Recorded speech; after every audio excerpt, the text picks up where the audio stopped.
Russian forces are widening attacks on areas across Ukraine and are now closing in on the capital, Kyiv. Aerial bombardments were stepped up overnight, with Russian forces attacking some cities for the first time. Let's have a look now at it here on the map you can see. They include Lutsk and Ivano-Frankivsk in the west, and to the east, Dnipro, which has been a place of refuge for Ukrainians fleeing other parts of the country. It has also been targeted. There, a shoe factory, an apartment block and a kindergarten are reported to have been hit. Now we're about to hear from Pratsyukova and her husband Vasya Zadvornyy. We've been checking in on them since the Russian invasion of Ukraine began nearly 3 weeks ago. You may remember this vision that we played for you. This is the basement of their apartment building in Kyiv, and they spent several days holed up there before relocating then to a shelter. The couple then left Kyiv, and we next spoke to them near Pereyaslav, 60 kilometres south of Kyiv. They've now travelled to a town near the city of Truskavets. It's in western Ukraine. So Asya and Vasily, we spoke to you a couple of weeks ago and you were planning on staying in Ukraine. Just talk us through your journey since we spoke to you last.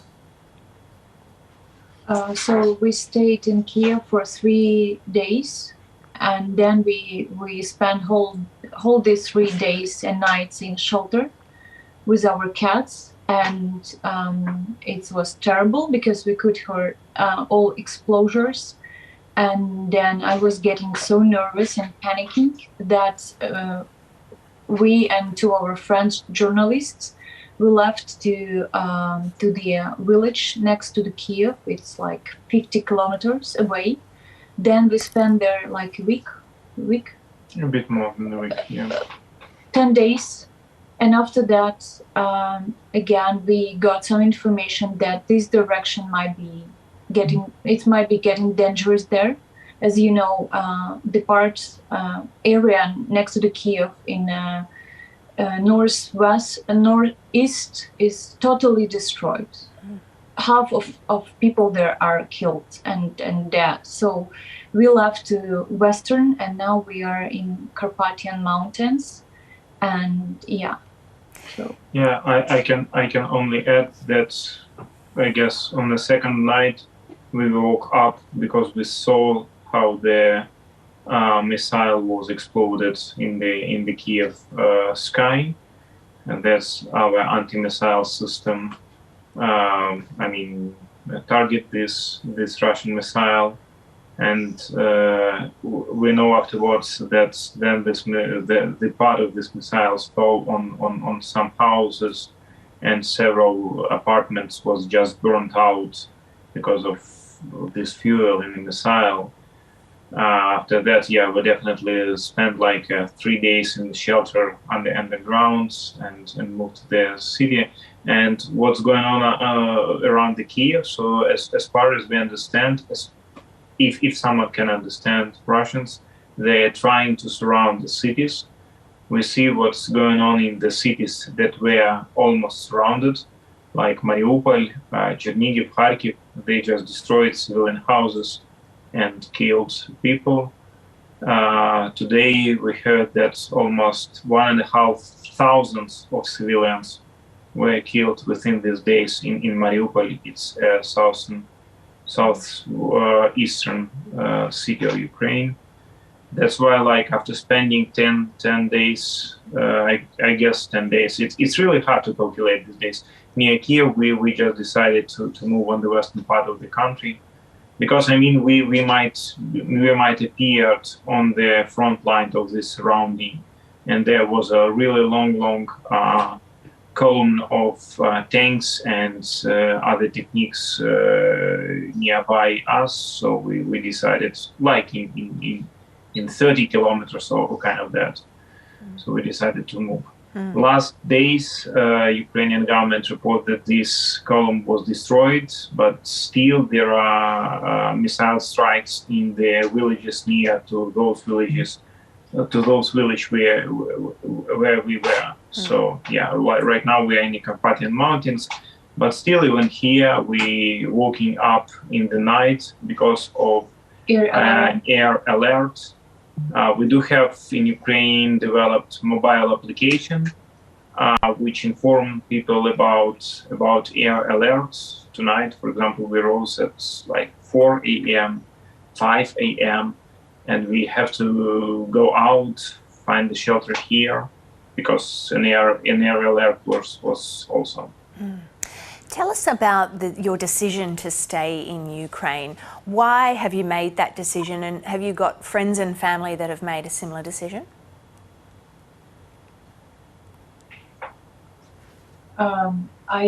I can leave. Vasya can't leave, but he gonna reply by himself. I don't want to leave at the moment because, again, we don't have kids. Mostly people who left, it's older people or people with kids. Honestly, it feels like betrayal. So we don't want to betray, and we don't want to create this. And we are pretty good. We got apartment here, and it's amazing because mostly people, it's impossible to find any place to stay in Western Ukraine. So mostly we feel that it's gonna be like betrayal of Ukraine if we gonna live abroad. Well, I can add here that, I mean, it's not an option to leave. It's not like you choose between one scenario and another scenario. It's our country, and we would like to stay here. We definitely would like to save our lives first of all, but I mean it's not an option to leave immediately. Moreover, definitely it's forbidden for men between 18 and 60 to cross the border of Ukraine. But as for myself, I'm working for the Ukrainian governmental enterprise dealing with the public procurement, and right now we are still working on standing Ukraine and helping Ukrainian economy to stand within these circumstances. A lot of our acquaintances and several of our friends take the weapon and go to the federal defense. And definitely, as I would say, it would be kind of a betrayal of them. So everyone tries to be as much helpful on his or her own place to help country. It's to make it like the most cynic way. There's no time to live now. We have to fight as a country, and Ukraine stands really great, and our army forces shows like the brilliant behavior. So why would we leave? I imagine you're just taking things day by day as they come, but what are you expecting in the coming days and weeks ahead? Oh, it's scary because you just called us. We got information that by security agencies, it's gonna be most massive attack by Russian and Belarus, and we expect it even now in upcoming hours. And they will do this because they are kind of last chance. And we just sit here and we wait for this, and it's so scary because we don't know.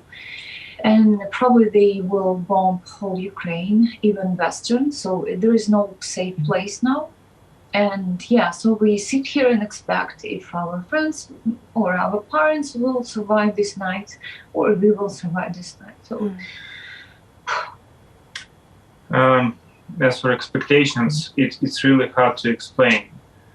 So, for example, like 5 days ago or 6 days ago, I cannot recall right now, I was reading about the behavior under the nuclear strike.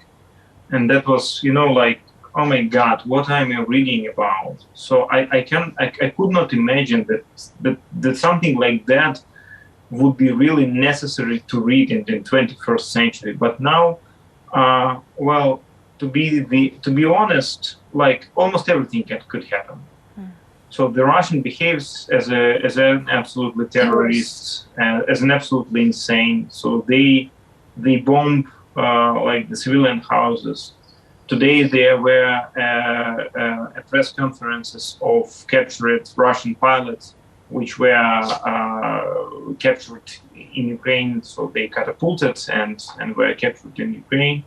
And they told honestly that they knew that they were going to bomb civilian houses. So there's no absolutely stop for them. They're gonna just destroy people just because they can. And yeah, they can use nuclear weapon. There are like 6, I guess, nuclear power plants in Ukraine. Chernobyl, one of them. They can bomb these nuclear power plants. They can do just almost everything. Yeah. And well, on one hand, I mean, it's like the situation where you cannot have like one stable status. So sometimes you are really full of hope that it will finish not long from now. That I mean, you see that our army is really strong. But like the several minutes before that, you're absolutely down because I mean you just imagine what might happen. You see this picture from Mariupol, from Kharkiv. You see the information about in Facebook about friends of your friends who were just killed, Yeah. So I mean, these two weeks were an incredible journey.